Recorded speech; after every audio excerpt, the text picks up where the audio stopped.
Selamat berbakti dalam nama Tuhan. Kita boleh menghampiri Tuhan dengan penuh sukacita. Kalau saudara sudah mendengar akan kesaksian demi kesaksian yang sudah disampaikan oleh saudara-saudara seiman kami, Samudi, Ron, Yoni, hari ini tadi siang saya bertemu dengan seorang anak Tuhan, anak Tuhan yang baru bertobat juga beberapa bulan, bukan karena kebangunan rohani, tetapi hanya karena kaset. Dia dengar firman Tuhan melalui kaset, bertobat, semuanya dilepaskan, saudara. Maka dari itu, saudara, kalau kita menjadi orang Kristen, jangan saudara ketinggalan. Tetapi saudara benar-benar harus maju terus, sebab waktunya sudah amat singkat. Yesus Tuhan kita akan datang segera. Waktunya sudah demikian singkat. Maka dari itu cepat, jangan enak-enak. Kita harus tahu bagaimana kuasa wibawa Allah yang ada di dalam diri kita. Pada sore hari ini, Tuhan memesan kepada saya untuk memberikan satu resep. Kepenuhan roh, turunnya Roh Kudus, itu adalah suatu anugerah buat kita. Fungsinya apa dan bagaimana kita dapat menerapkan, memanfaatkan fungsi Roh Kudus di dalam diri kita, dan penggunaannya. Ini loh saudaranya. Kita adalah punya penolong Roh Kudus yang luar biasa. Tapi banyak orang Kristen tidak dapat memanfaatkan.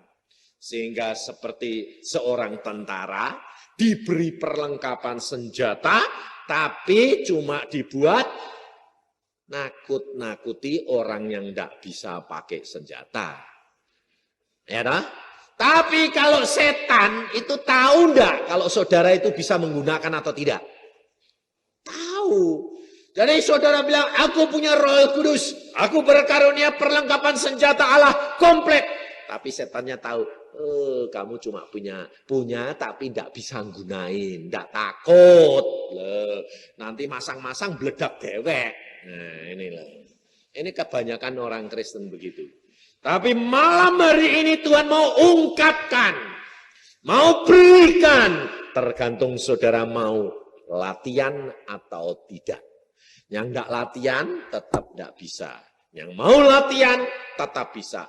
Memang kalau orang barusan megang bedil, ada musuh, nembak sekali dor, enggak bakal kena jantungnya itu enggak. Mungkin dor, kok enggak kena. Tapi kalau latihannya tiap hari, lama-lama persis kena enggak? Kena. Nah, ini loh. Jadilah laskar-laskar Kristus yang terlatih. Jadi dapat menggunakan segala perkara tepat pada sasarannya. Fungsi Roh Kudus apa? Kita buka di dalam firman Tuhan, di dalam kitab Yohanes. Yohanes pasal 14. Yohanes pasal 14.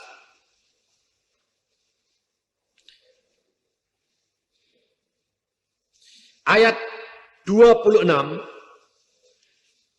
Yohanes pasal 14 ayat 26.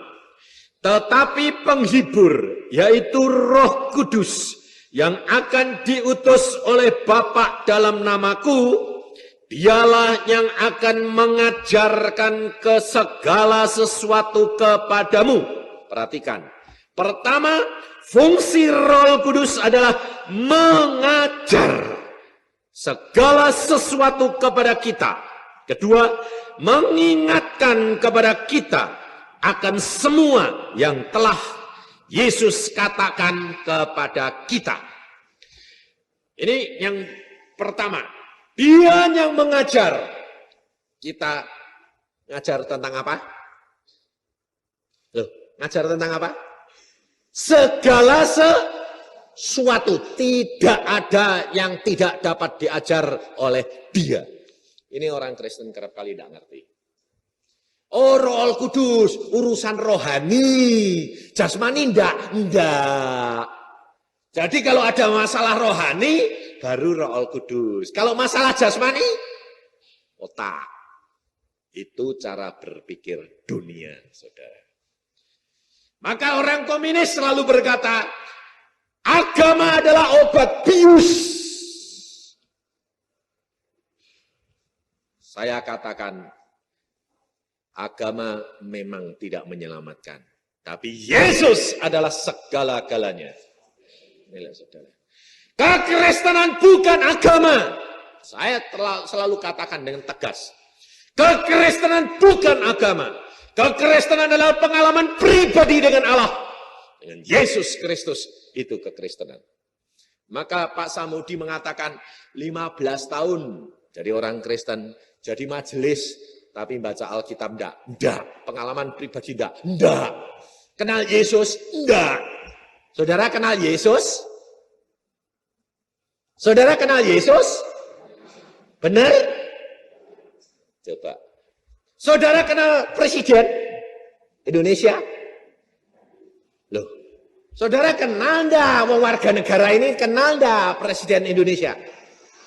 Hah? Kenal? Pernah salaman? Kenal atau tahu? Lah iya kok bilang kenal. Tahu dari mana? TV. Betul enggak? Jadi jangan sok. Kalau ditanyai, kenal Presiden? Kenal. Di mana? Di TV. Kenal Yesus? Sudah pernah ketemu? Lu orang namanya kenal itu kan ketemu, salaman, lu ya toh? Kenal Yesus? Tahu. Nah, itu jujur namanya. Kalau bilang kenal Yesus, saya yang ditanya. Kenal. Saya bilang, loh, Pak Yusa kenal? Kenal. Pernah ketemu? Berkali-kali. Salaman? Enggak salaman lagi, dilus-elus. Itu namanya kenal, saudara. Tapi kalau anak Tuhan kerap kali saya tanya, kenal. Pernah ketemu? Belum. Tahu toh? Iya. Dari mana? Dari Alkitab. Persis warga negara Indonesia. Tahu Presiden? Tahu. Kenal? Enggak. Inilah saudara. Yesus berkata apa? Domba-dombaku mengenal suaraku dan aku kenal suara domba-dombaku. Betul enggak? Kamu sudah kenal suaranya Yesus? Ayo. Nah, kayak apa? Baca suratnya pernah, suaranya belum. Betul enggak? Kalau saya tanya, suaranya Yesus kayak apa? Nah, enggak tahu. Nah, belum pernah kok. Lah, kalau gitu itu kenal enggak? Belum. Padahal Alkitab berjanji. Janjinya apa? Kalau engkau menuruti firman-Ku, engkau melakukannya, engkau memegang firman-Ku, maka tandanya engkau mengasihi aku.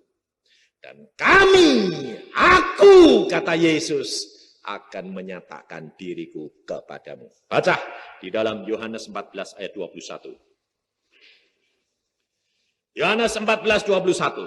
Barang siapa memegang perintahku dan melakukannya, dialah yang mengasihi aku. Dan barang siapa mengasihi aku, ia akan dikasihi oleh Bapakku. Dan aku pun akan mengasihi dia dan akan menyatakan diriku kepadanya.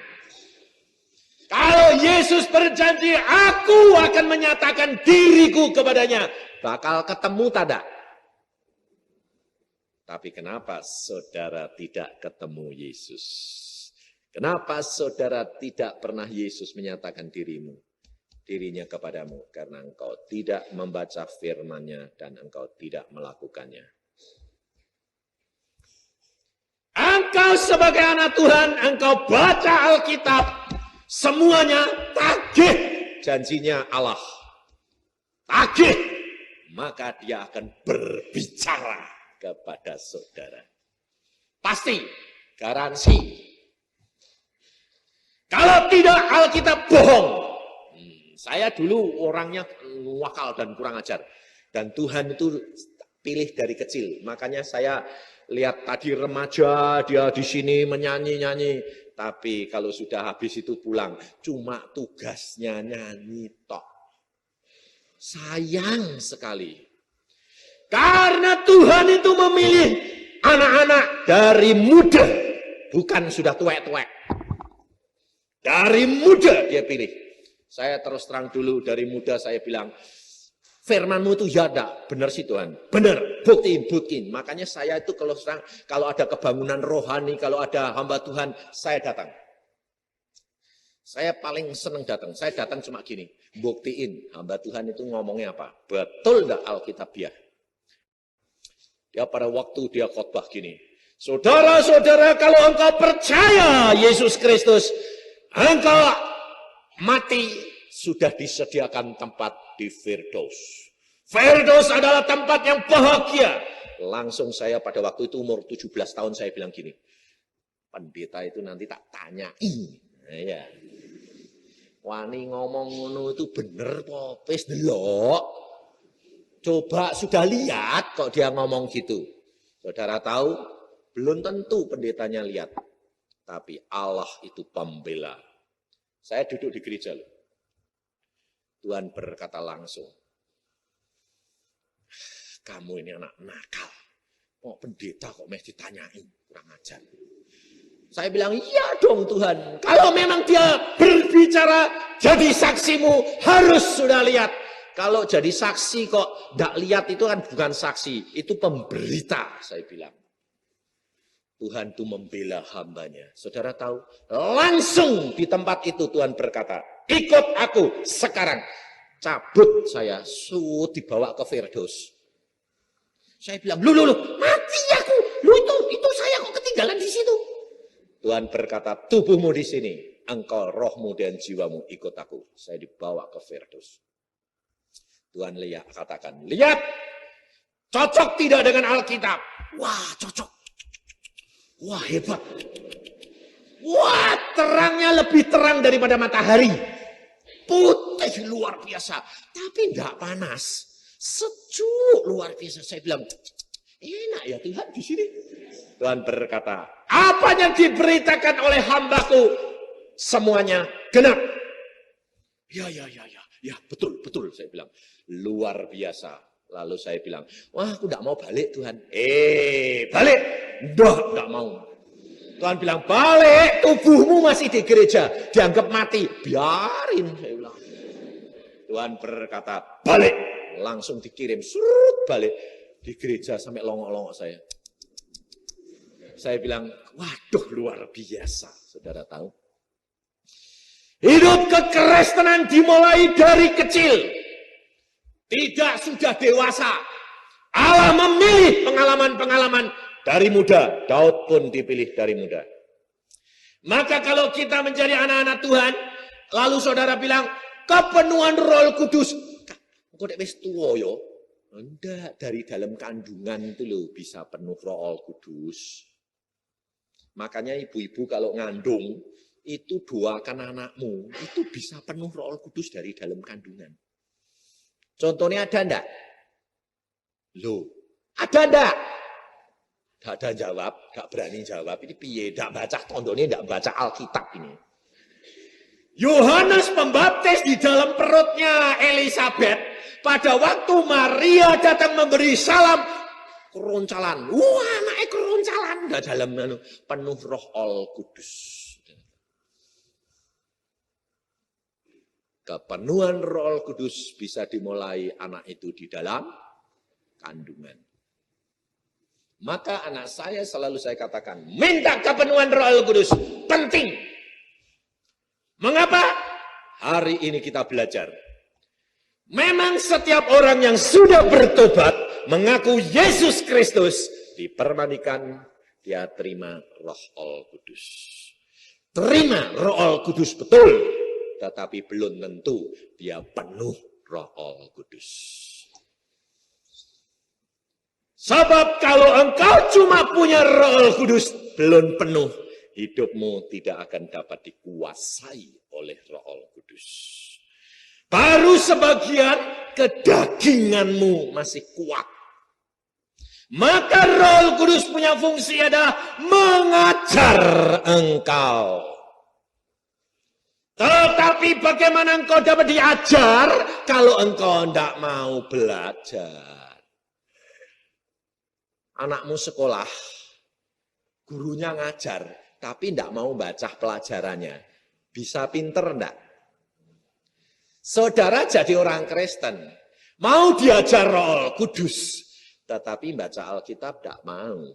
Bisa pinter enggak? Enggak. Nah, padahal kalau suruh baca Alkitab, tuh.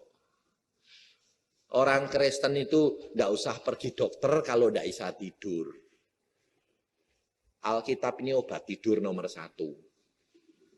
Kalau tidak bisa tidur, cobaan baca Alkitab. Terutama perjanjian lama, kitab bilangan. Baca nama, motone lebar sampai ciut. Gila tuh. Mesti tertidur. Ya toh? Jujur, ya enggak? Kalau baca novel, baca silat, semalam suntuh enggak tidur. Tapi baca Alkitab, baru 5 menit, matanya sudah nutup. Obat tidur nomor 1 Alkitab. Bagi orang yang belum dikuasai Roh Al-Kudus. Tapi kalau orang itu sudah penuh dengan kekuasaan Roh Al-Kudus, suratnya Yesus adalah surat cinta. Surat cinta itu mana ada? Surat cinta yang surat cinta masih mulus, tidak pernah dipegang itu ada enggak? Tidak ada. Kalau kita bercinta-cintaan itu suratnya itu kumel sampean. Karena ditaruh di bantal, baca lagi. Apa tadi ya? Oh iya. Oh, baca lagi. Loh, soalnya ini pengalaman. Saya pacaran itu 13 tahun, katok. Suratnya sampai tak bendel semuanya. Ini loh buktinya itu istrinya Samhudi itu temen sekos sama istri saya. Setiap minggu dia di Surabaya, saya di Jogja. Saya sekolah kedokteran gigi di Jogja, istri saya sekolah SGKP di Surabaya. Setiap minggu 2 kali suratnya mesti terima. Mesti gitu. Baca mesti. Belum tamat baca sepisan kadang-kadang taruh bantal sih. Nanti bangun-bangun bacanya itu surat cinta. Ini suratnya siapa toh?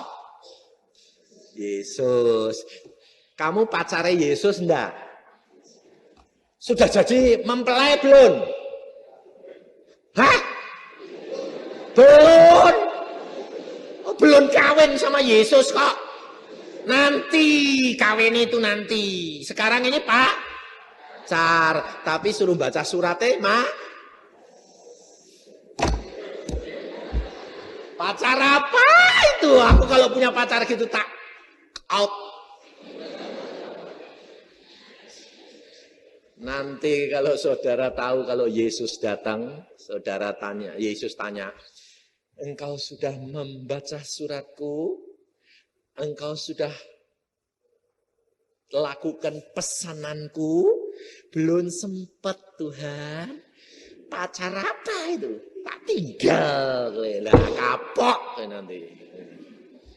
Saudara harus tahu Roh Kudus diberikan saat ini adalah zaman anugerah. Engkau gunakan. Dia mengajar kamu dalam segala hal. Dan engkau belajar baca firman Tuhan. Karena di dalam fungsi Roh Kudus yang kedua, dia mengingatkan apa yang Yesus sudah pernah katakan. Firman Allah adalah firman yang hidup. Kalau engkau nanti menghadapi kesulitan, engkau berdoa, firman itu muncul kembali. Dan kalau firman itu muncul, itu rema. Itu firman Allah untuk engkau. Dan engkau pegang, engkau jalankan, engkau akan keluar dari masalahmu. Kita harus mempraktekkan apa yang Roh Kudus katakan. Karena fungsinya dia mengajar. Dia mengajar kepadamu dan mengingatkan kepadamu. Sehingga kita dapat melakukan kehendak daripada Allah kita. Tetapi saudara tahu, roh ini harus tambah lama, tambah besar, tambah besar. Sehingga menguasai engkau sepenuhnya. Kalau engkau sudah dikuasai penuh, maka karunia-karunia roh menyertai engkau.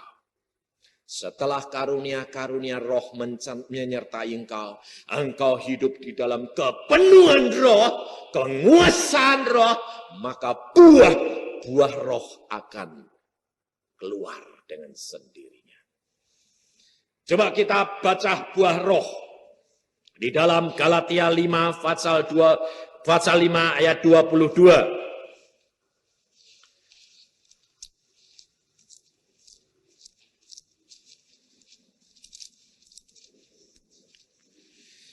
Firman Tuhan berkata begini, ayat 16, maksudku ialah hiduplah oleh roh, maka kamu tidak akan menuruti keinginan daging. Sebab keinginan daging berlawanan dengan keinginan roh, dan keinginan roh berlawanan dengan keinginan daging. Karena keduanya bertentangan, sehingga kamu setiap kali tidak melakukan apa yang kamu kehendaki. Akan tetapi jikalau kamu memberi dirimu dipimpin oleh roh, maka kamu tidak hidup di bawah hukum Taurat. Kamu tidak hidup di bawah hukum Taurat. Ada satu kemerdekaan hidup di bawah pimpinan Roh Al-Kudus. Kita tidak akan takut apapun juga. Karena roh menguasai segala perkara. Ada seorang anak Tuhan yang baru bertobat. Dia juga dari kuasa gelap. Dia di sana, dia seorang pengusaha besar. Pengusaha besar, tidak kecil-kecilan. Karena usahanya itu kalau dia minta kredit, 4-5 miliar. Tapi dia punya patung yang disembah sak kamar. Setiap patung disembah terus. Dia punya kuasa. Kuasanya apa? Nyomoti jiwane orang. Kalau orang itu utang, tidak bayar, dia malam jam 12 sembahyang, roy dia pergi, jiwane orang itu dicomot. Diajak, bayar utangmu, bayar utangmu, bayar utangmu. Sampai orang itu kapok bayar. Dan dia bilang apa? Ternyata orang Kristen tak comoti jiwane. Kenapa? Nah, utang tidak bayar kok. Aku bilang, loh dek orang Kristen utang tidak bayar itu bukan orang Kristen. Pantesan jiwane sambok comot. Maka dari itu saudara, kalau engkau menjadi orang Kristen, kau tidak melakukan firman, engkau mudah dipermainkan karena tidak punya kuasa.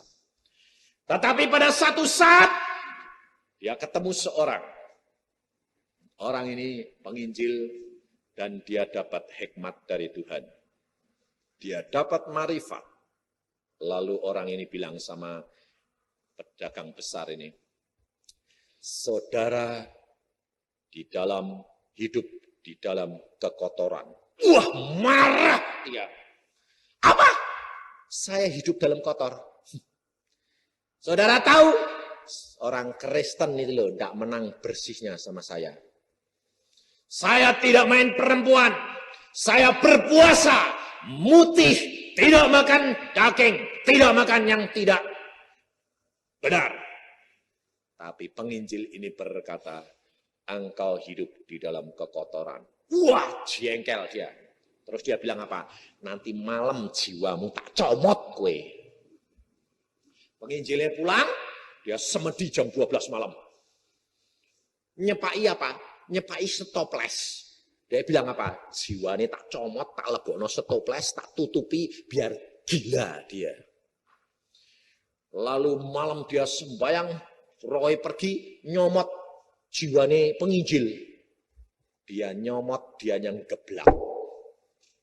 Penginjilnya tetap tidur. Dia bilang, ini orang kok punya ilmu lebih tinggi. Jungkir balik dia. Lebih kuasanya lebih besar. Terbang lagi, nyomot, geblak lagi, blak. Dia bilang, penginjil itu kok luar biasa. Wah, lalu dia bilang, besoknya penginjilnya datang, ditanyai, Pak, kue punya mantra apa? Mantra apa? Jimat apa? Jimat apa? Karena ternyata kamu punya kuasa lebih daripada saya. Engkau dibungkus oleh kuasa yang tidak dapat ditembus. Oh, langsung dia ingat. Oh, aku punya jimat. Apa jimatnya? Alkitab. Lalu dia bilang, oh Alkitab, aku ya punya Alkitab. Tapi bukan, enggak pernah tak baca. Kalau kamu mau baca Alkitab. Lalu dia mulai baca karena apa? Penasaran. Apa toh rahasia nih? Baca. Setelah dibaca dia berkata, di dalam nama Yesus kuasa. Lalu dia bilang gini, tak gabungnya ya. Alkitab ini, Yesus tak gabung sama ilmuku, jadi aku lebih hebat. Jadi dia ajar Alkitab. Wah, diajar sampai tiap malam dibelajari terus. Gurunya tahu. Dia dipanggil sama gurunya. Kamu masuk Kristen?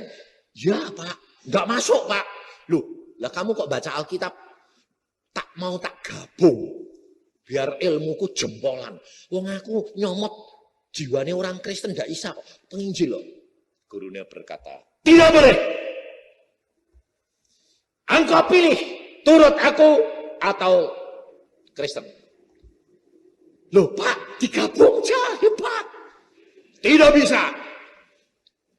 Dia bisa begini, oh kalau gitu guruku ini kalah sama Yesus. Lalu dia bilang, Pak, kalau gitu Bapak kalah sama Yesus. Itu bukan soal. Pilih. Kalau tidak, kamu tak bunuh. Dia berkata, aku pilih Yesus. Dia pulang, saudara tahu, diserang sama gurunya, mau dibunuh sama gurunya. Dia masuk kamar, ternyata ada orang datang masuk tambah lama, tambah tinggi, tambah tinggi, tambah tinggi, sepuhun kelapa. Lalu dia dipencet. Set. Dia ngeluarkan mantranya, pencet, pencet, pencet, mati. Dia bilang, aku mati. Tapi dia ingat Yesus. Oh Yesus, tolong. Pada waktu dia teriak, Yesus. Ini hancur, saudara tahu. Sejak itu gurunya tidak berani ketemu dia lagi karena rohnya hancur, kalah. Dia berkata, Yesus ternyata luar biasa. Dan dia percaya Yesus, lalu dia menggunakan kuasa ini.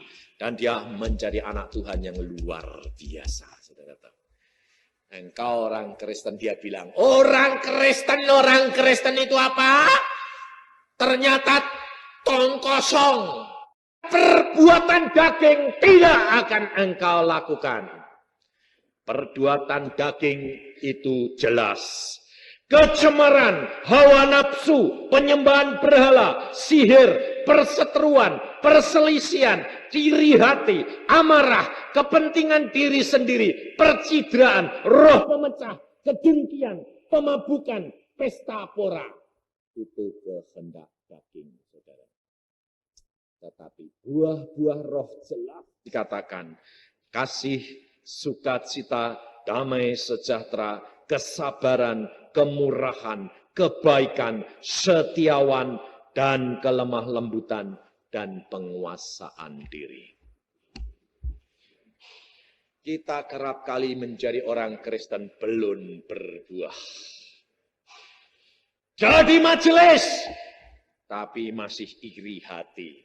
Masih suka pesta pora, masih suka dengki, masih suka pemabuan, masih suka perselisihan, perseteruan, menghakimi orang lain seenaknya. Karena apa? Tidak tahu, tidak ada buah roh. Saudara periksa, saya sendiri orangnya dulu apa? Pemarah, keras hati. Tetapi di dalam Yesus ada zaman roh. Pada satu saat Tuhan berkata, saat ini engkau menjadi orang Kristen yang benar. Saya bilang, Tuhan, 25 tahun jadi orang Kristen belum benar. Belum. Sudah jadi ketua pemuda loh Tuhan. Belum. Sudah khotbah loh Tuhan. Belum. Karena engkau tidak mempunyai kasih buah-buah roh. Anda tahu? Tapi sejak dijamah oleh Yesus, berubah menjadi lemah lembut. Kaget. Sampai dia bilang, sejak kapan kue kok berubah? Sebab kekerasan hati saya, tidak ada orang sanggup jadi pacar saya itu tidak ada. Anak wanita itu jadi pacar saya itu, zaman saya itu tidak bisa. Anak perempuan saya saja gini kok. Mama, aku besok kalau punya pacar itu, punya jodoh mbok kaya papa sih mah. Mamahnya ketawa, mamahnya bilang, nih kowe dak tahu watak mama papahmu. Engkau tahunya papahmu sudah diubah jadi roti yang enak. Dulunya, kowe sanggup punya pacar seperti papa, tak cerita, iya ceritain. Aku tuh lo pacaran sama papahmu. Kalau ndak ditunjuk sama Tuhan bahwa itu jodohku, ndak sanggup. Oh, janjian jam 5 datang. Mamah belum selesai. Telat semenit ditinggal. Tak tinggal, saudara. Sebab saya korek. Saya bilang jam 5 tak jemput. Tepat. Jam 5 saya datang. Yang keluar mae. Mae keluar. Cuk. Katanya si Kiat, nama istri saya itu Kiat. Kiat itu kuat toh. Orang Jawa kan kuat, Kiat. Ya namanya Kiat. Akhirnya si Kiat bilang tunggu sebentar. Belum selesai mak. Belum. Semenit lagi. Bilang ya mak, ditinggal. Lu jangan dong Cuk. Tidak ada jangan. Terlambat tinggal. Surga tutup. Saudara tahu? Lalu wong pacar. Lah, lulus SMP itu sudah jadi pacar saya. Oh, tapi lulus SMP zaman saya ini itu lain loh, zaman dulu. Zaman saya lulus SMP itu umur 17. SMP zaman sekarang itu kan kecil-kecil. Saya zaman itu sudah zaman perang, enggak sekolah. Jadi SMP itu umur 17 wis untuk pacaran. Anak SMP saiki enggak boleh loh. Tapi pada pacaran. Nah ini, wah. Lalu waktu pesta lulus kan biasa. Ya, pesta lulus itu kan polones barang toh. Ya, biasa itu. Setengah polones saya sudah bosen. Dia polones sama orang lain, saya polones sama orang lain, saya bilang, aku sudah bosen mau pulang ah. Terus pacar saya jawil, pulang. Lalu dia bilang apa? Wong lagunya kurang sedikit, biar selesai dulu. Saya ndak komentar. Saya ngambil sepatu, pakai kaos kaki, pakai sepatu, saya turun dari loteng. Pacar saya lihat, aku ditinggal ini. Gak sempat, maaf ya Bar. Pakai sepatu dia tidak sempat ngambil sepatunya, cangking dia lari. Saya sudah ngambil sepeda motor, sudah saya starter. Dia lihat sepatuku, plok nempel nyangking sepatu. Ayo, sanggup perempuan zaman sekarang jadi pacar saya? Wah, anak saya bilang, papa gitu. Ya, wah pak, amit-amit dak. Tak sanggup pak jadi pacarmu, kok kue kok galake kayak gitu? Kamu tahu, saya bilang, bapakmu dulu punya prinsip. Kalau aku pacaran, aku keras. Karena apa? Ganti pacar gampang. Tapi kalau sudah jadi istriku, aku sayang-sayang. Sebab apa? Tidak boleh cerai. Aku tidak boleh ganti. Tidak tak sayang-sayang. Nanti aku sing rugi. Tapi kalau pacaran, tidak seneng. Bye-bye, cari yang lain. Loh. Itu prinsip saya dulu. Saudara tahu? Tetapi kalau sudah jadi istriku, sampai istri saya bilang, kue itu dulu kerasnya. Setelah dijamah Yesus, saya sabar. Saya sayang dia. Saudara tahu?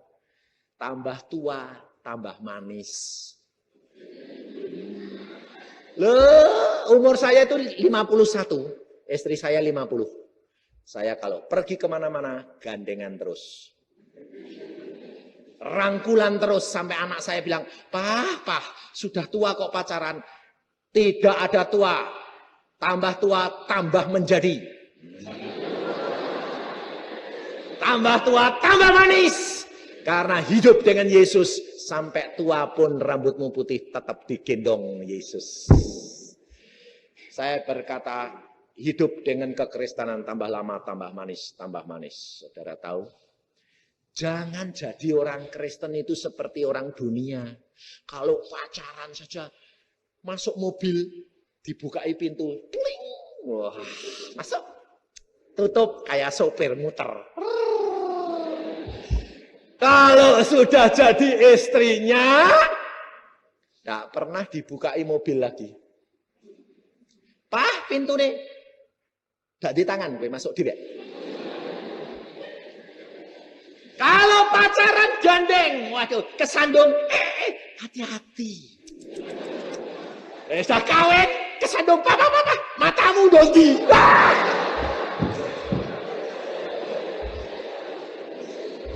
Loh, ini fakta loh, saya ngomong betul dah. Ini loh saudara. Nggak munafik orang Kristen itu. Sekarang kalau istri saya kesandung, dia jatuh, tak rangkul tambahan. Sampai istri saya bilang, wih lo diketawai wong ben, bojoku dewek kok. Timbang ngerangkul bojone orang, aku bojoku dewek kok. Saya bilang, ini loh saudara.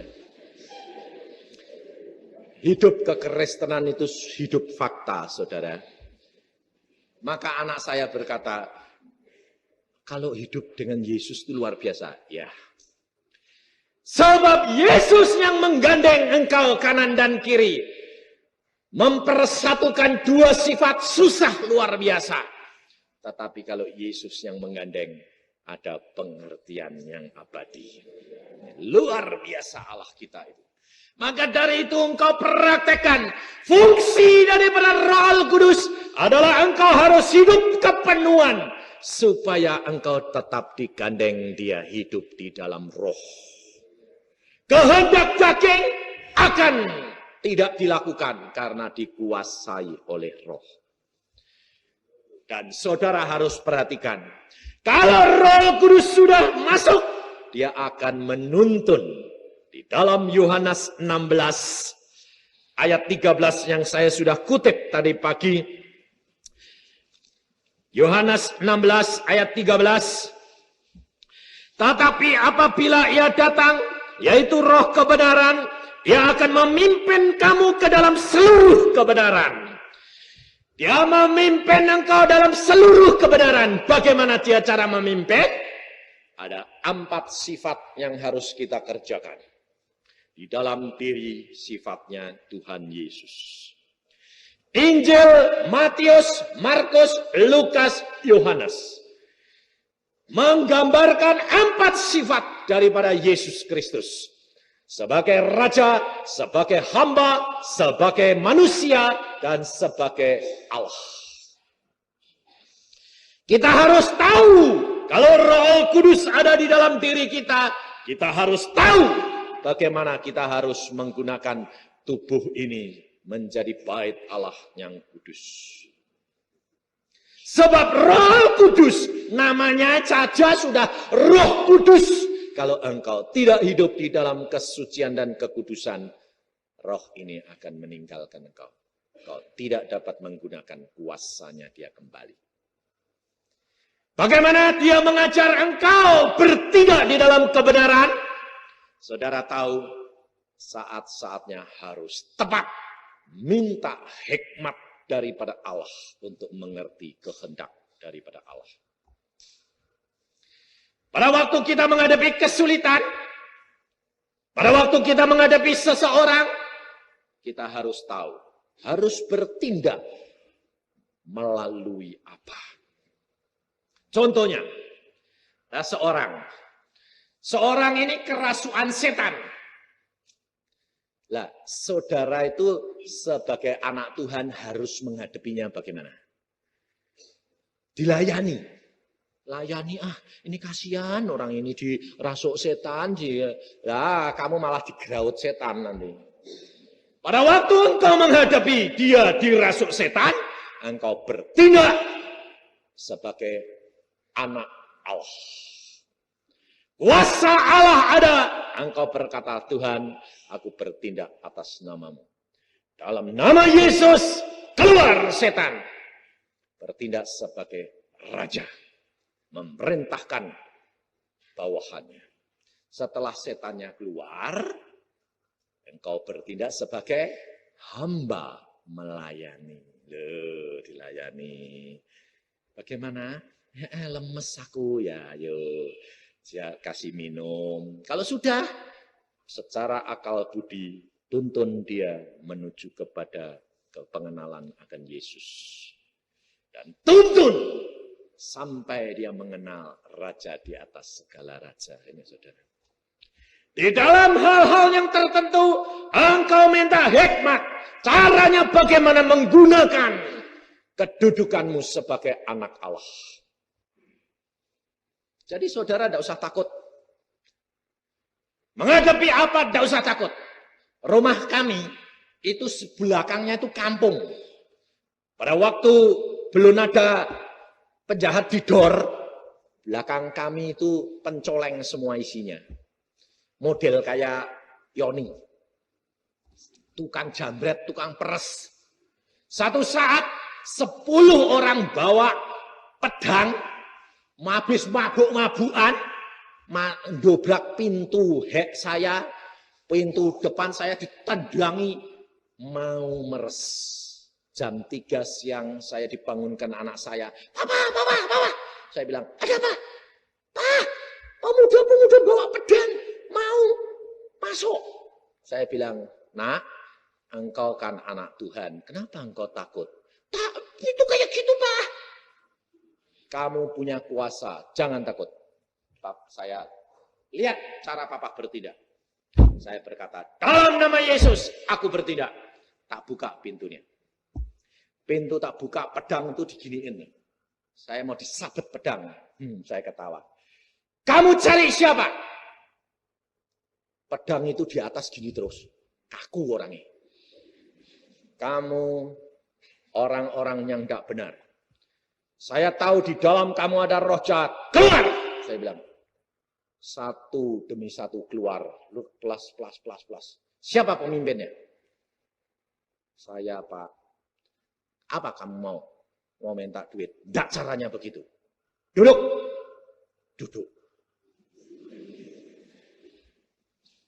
Nurut, saudara tahu. Lalu saya injili. Saya adalah hamba Tuhan. Engkau perbuatan ini, kamu tahu. Satu kali kamu akan mati. Masuk neraka. Tahu enggak kamu? Kenal Yesus. Aku tidak takut mati. Kamu tahu? Kamu mau nyabet pedang aku? Bisa? Tidak bisa Pak. Kaku. Allahku berkuasa. Bertobat. Kalau tidak kamu bakal satu kali saat kamu akan masuk neraka. Maaf Pak, kami tadi mabuk-mabukan, tidak sadar. Bayangin saudara. Saya kasih uang 1.000, mau pulang. Sejak itu tidak ada yang berani menjamah kami. Asal datang, Pak minta tolong bantuan. Ya, tapi tidak berani memaksa. Saudara tahu? Ada wibawa Allah di dalam kehidupan kami. Sehingga kita tidak perlu takut. Karena apa? Allah yang maha kuasa, raja di atas segala raja, milik kita. Asalkan kau hidup melakukan firman-Nya, kau tidak perlu takut, apapun boleh terjadi. Saudara tahu? Kita berjalan bersama dengan Allah. Tidak usah engkau takut. Allah sanggup melakukan segala perkara. Kamu anak siapa? Tuhan. Allah di atas segala Allah. Tuhan di atas segala. Ngadepi kesulitan kok gemeter. Loh. Anaknya siapa? Anaknya Tuhan. Tuhan yang mana? Tuhan Kalan. Ini loh saudara. Engkau harus berani menghadapi segala perkara. Kamu anak raja di atas segala raja. Allah punya kuasa. Dia sanggup melakukan segala perkara. Saya terus terang tidak khawatir. Ada apa saya tidak pernah khawatir. Tidak pernah takut saya. Kenapa? Saya punya Tuhan. Berjalan di atas kebenaran Allah. Roh Kudus menguasai hidup kita. Kita tidak perlu takut, apapun boleh terjadi. Kau berjalan bersama dengan Allah kita. Tidak pernah khawatir, saudara tahu. Makanya saya melepas anak saya perempuan ke Belanda. Saya tidak pernah takut. Padahal anak perempuan saya itu anak satu-satunya loh. Anak perempuan satu, yang 2 laki-laki. Belum pernah pisah sama saya, seminggu saya tidak tahu. Demikian sekolah plus ngolondo. Tidak punya family di sana. Saudara tahu? Tidak punya family. Waktu Tuhan mengatakan, pergi ke Belanda, sekolah di sana. Saya bilang, Tuhan, tidak punya family. Aku bapaknya yang akan memelihara dia. Tuhan, anakku tidak bisa Belanda. Aku akan ngajar anakmu bahasa Belanda. Wah, repot ini Tuhan. Lalu saya bilang, Tuhan, aku belum minta paspor. Minta, aku buka jalan. Tuhan, tiketnya pesawat ini penuh musim libur. Aku berikan kamu tempat. Wah, sudah tidak bisa bantah saya. Ya, saya bilang. Langsung saya bikin paspor. Lalu saya ajukan ke kedutaan Belanda. Ditanya, Pak, sudah punya tiket? Belum. Wah, enggak boleh Pak, harus punya tiket pulang pergi. Saudara tahu konsul jenderalnya datang keluar. Ada apa? Ini Bapak ini mau minta anu. Oh, Pak Yusa. Saya enggak kenal dia, dia kenal saya. Oh, Pak Yusa. Mau kemana? Mau ke Holland, saya bilang. Antar anak saya, mau lihat-lihat orientasi. Oke, beri dia. Bapak sudah punya tiket? Belum. Kalau dalam kesulitan, datang kepada saya tolong kamu. Aneh enggak? Itu belum punya tiket, visanya turun. Sebagai turis. Saya pergi ke tempat travel, saya katakan, saya pesan tiket 2 ke Holland. Tidak ada tempat, Pak. Hah? Penuh? Penuh semuanya. Ya saya pulang toh. Saya lapor, Tuhan penuh. Di tengah jalan Tuhan ngomong, balik. Lu balik kemana? Ke tempat travel. Ngapain? Ada tempat. Saya balik lagi. Ketemu direkturnya bilang, Pak, ada tempat. Siapa yang bilang? Bapakku. Lalu dia bilang, bapaknya mana? Disangkai presiden. Bapakmu mana? Bapakku di surga. Oh.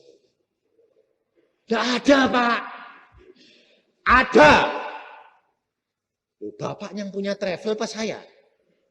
Anda yang ngurus, saya yang beli. Bapakku yang ngomong. Ternyata dia direktur ini orang Kristen loh saudara. Tapi tidak percaya. Akhirnya saya bilang, gini saja sudah. Anda tanya ke travel, ke pesawat itu. Apa? Pesawatnya Singapore Airlines. Sebab Allahku berkata Singapore Airlines. Pesan Singapore Airlines. Pesan 2 tempat saya dengan anak perempuan saya. Kalau tidak ada, ongkos introkal tak bayar. Kalau ada, Anda bayar. Oke. Dia bilang, aku belum pernah ketemu orang yang ngotot kayak gini. Bukan ngotot, bapakku yang ngomong. Langsung dia bilang, oke, kita coba. Saudara tahu, besok saya dapat introkal dari perwakilan Singapore Airlines dari Jakarta. Pak Cipto, ya, ada 2 kiriman 2 tiket dari Singapura, Pak. Untuk Pak Cipto dan anak perempuannya. Saya telepon perwakilan travelnya bilang, ada tiket, ambil di Jakarta. Kamu mesti bayar ongkosnya. Ya. Dia bilang, aneh ya Pak, tidak ada yang aneh. Allahku sanggup melakukan segala perkara. Saya terbang ke sana, saudara tahu? Masuk sana, saya longak-longok. Bahasa Belanda ndak bisa, di Inggris aku ya ndak bisa. Lalu kalau antri masuk pemeriksaan visa, paspor, ndak boleh berdua, satu-satu. Anak saya gandeng, Pak, aku nanti ditanyain ndak bisa jawab. Aku bilang, gak usah takut. Itu Pak, suami istri aja ndak boleh bersama-sama. Kamu punya Yesus yang Maha Kuasa. Katakan, dalam nama Yesus kami berdua jalan. Jangan tanya apa-apa. Hamba Raja jalan.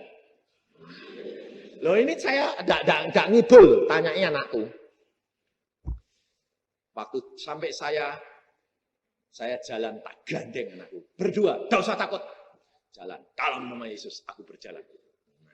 Sodorin 2 paspor, enggak tanya sekecap. Lihat, oke. Anak raja jalan. Saudara tahu? Kalau engkau tidak praktek, engkau tidak akan mengalami. Percaya enggak? Nanti kalau kamu pergi kemana-mana, praktekkan. Nanti kan kamu boleh lihat. Luar biasa Allah kita. Saya enggak mau cerita kalau enggak mengalami, saudara tahu. Saya alami, anak saya sampai bilang, luar biasa ya Pak. Allahmu adalah Allah yang menguasai langit dan bumi.